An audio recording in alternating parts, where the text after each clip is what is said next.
All right, in this video, we're going to do this cat exercise number 2 here. We're just going to get started right away. I'm going to start this in the right side view this time. I'm going to start this one in the right side view because I feel like this profile shape, as a matter of fact, I mean, this looks like this is supposed to be the front view, but I would disagree with that. The front view is supposed to show off the majority of the profile. Right? So I would say that the way that they have this showing in the isometric view is a little different than what it's going to be in the way you're normally used to seeing it. So you'll see what I mean in a moment. So I'm going to have it facing the right direction, but I believe that this would be the front view, or maybe even the back of this might be the front view if we were to do this in three-point perspective. So anyway, gonna do create sketch and select the ZY plane this time, the ZY plane, and sketch out this shape.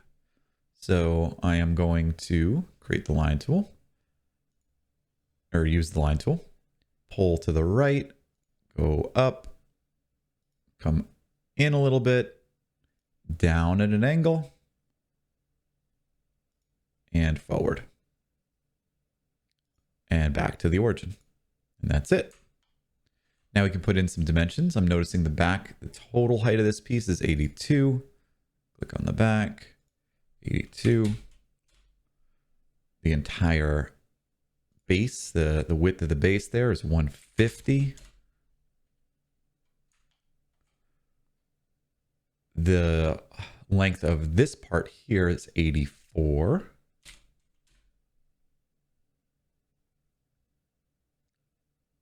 The width of the top part is 32.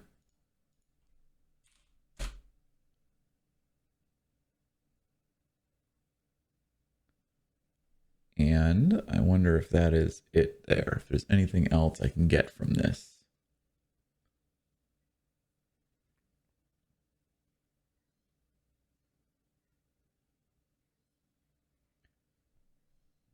I think that's it. So we're not fully defined because the angle on this, I believe, is... Oh, nope, we need a height for this, and then we should be good. So I'm going to go ahead and sketch that in. That is 36. Dimension is 36. Now we're locked in. There we go. And then the reason we're locked in is this can't be any other angle because every other dimension's in there. So that's got to be, to make a straight line from there to there, there's only one angle and one distance to do that. So we don't actually have to get the angle for that, which is good because it's not there. So I'm going to go ahead and finish that sketch. And I am going to, actually what I'm going to do is I'm going to go and edit that sketch again. Sorry. And I'm going to draw a line from here down. And the reason I'm going to do a line from there down, finish sketch, is because I want to extrude these two separately. So I want to extrude this one. And this time, instead of just going in one direction, because the piece is symmetrical, I'm going to go to directions and I'm going to do symmetric. And I'm going to do whole length instead of half length because I want to make sure that I get the correct total width of this piece, right? Which is 80. If I do half length, it's going to do 80 in both directions, right? Which would be 160. I don't want that. I want 80 overall. So I'm going to make sure that after I choose symmetric, I also choose this button here and then do 80.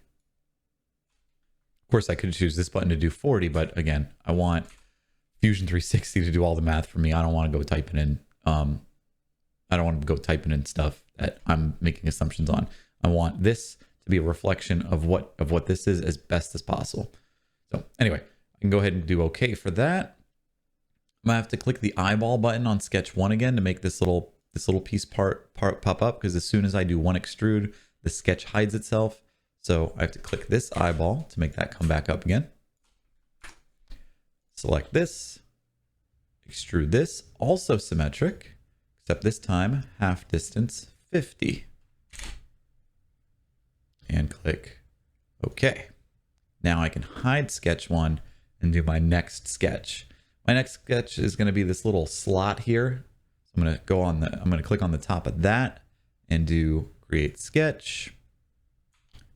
And for this, I am going to do line up, across, down, finish, and then arc, center point arc.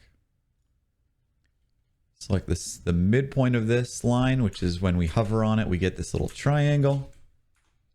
Gonna click on that. Click on both ends. All right. I'm also going to turn this into a construction line. That should not be a solid line. It should be a construction line. All right. Now I need to give this thing some dimensions and snap it to the bottom of the piece. So first thing I'm going to do, coincident tool. Click on the ends and click on the line there. I'm going to do that to both endpoints so that they both turn black. And now I have to give this a radius of 10.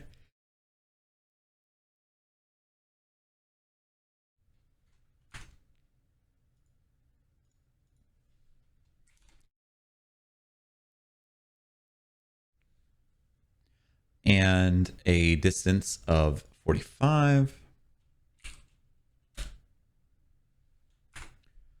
And then what I need to do is make this line and the origin, I need to make these two dots on the same line. I need to make them collinear.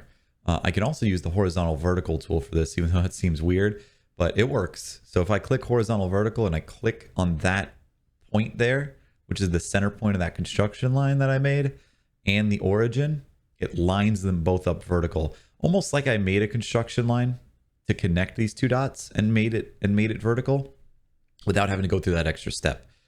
Fusion's pretty good at saving you time, which I'm a fan of.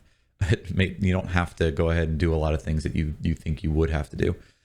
All right, because this arc is a radius of 10, that separates these two lines a distance of 20 without making us do that. So this sketch is fully defined. So I can go ahead and click finish sketch on there. Home button on the view cube.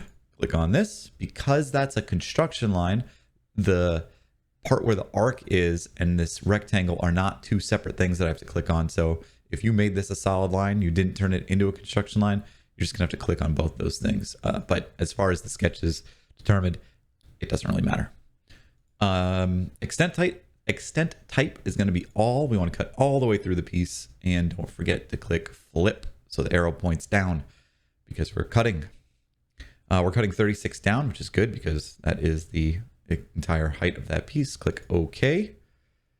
All right. Now the drawing here says that we should have 15 left over.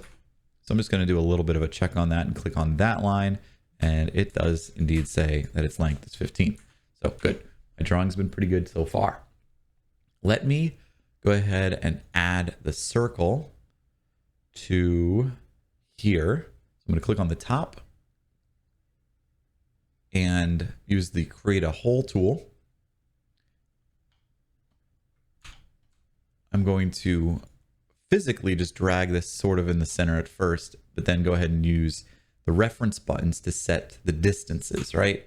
So if I look at my drawing, this circle is 15 millimeters from the back of the piece and 40 millimeters to the right side. Okay. So that should get us where we need to be.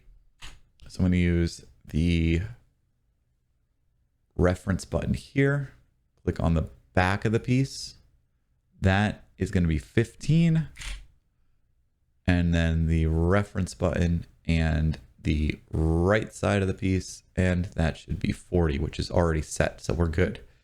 Now the hole type will be simple. The hole tap type will be simple. No drill point on this one, flat. And actually what we're going to assume is that this hole goes all the way through.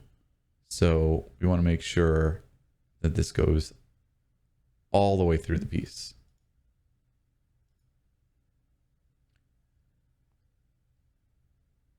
So we're not going to do distance here. We're going to do all. Because whenever we see a hole on a drawing, if it doesn't have the distance to go down, so if this was extended a little bit, the symbol for how far, for like the measurement of how far something is cut down, so that's the diameter. That's the diameter symbol. This little symbol that I drew here is I'm sure it has a name, but it's the how far you cut down symbol, right? If you don't see that and then a number, but you see a hole and you can't see the bottom of it, you're going to assume that it goes all the way through because they didn't provide that symbol with a number. Now, if it had that symbol and then it said like something like 5, ooh, that's a terrible written 5. But if it said 5, then you know that it's that hole is 5 millimeters deep and does not go all the way through the piece. Okay. I do still need to do the diameter though, because this is set to 25 and it is not 25, it is 18. All right, I think that's it. The depth is all. We can click OK. That'll cut the hole for us. Beautiful. So now what we need to do is taper in these sides like this. It's tapered in on both sides. And because we only see one side, we're going to assume that it's the same on the other because this piece is fairly symmetrical. So, well, it is symmetrical. So what we're going to do, this is a tool called chamfer. So we're creating a chamfer, okay, on this. And it is not an equal distance chamfer because these two numbers are different, right? It's 12 here and 21 down. So this is not an equal distance chamfer. It's a two distance chamfer. Going in the down direction, 21. Okay. And going in the left and right side is 12. 12 and 21. Looks pretty good.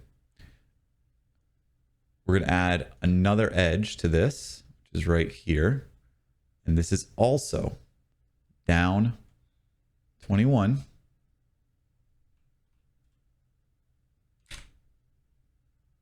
Into the piece 12. They're both the same. Once both of those are set the way they're supposed to be set, I'm going to go ahead and click OK. Click the home view on the view cube to make sure that that looks right. And then what I was saying at the beginning of the piece, just so it's clear, right? I would argue that this is really the front view, which would mean that the isometric view would look like that. And this side would be the front view. That would be the top. And then this would be the right side view. But I drew it the way that it is on the piece because I could always change that later if I were to turn this into a draft, which I'm not going to do now. So, as always, this piece is now finished. I hope this helped, and I will see you in the next one.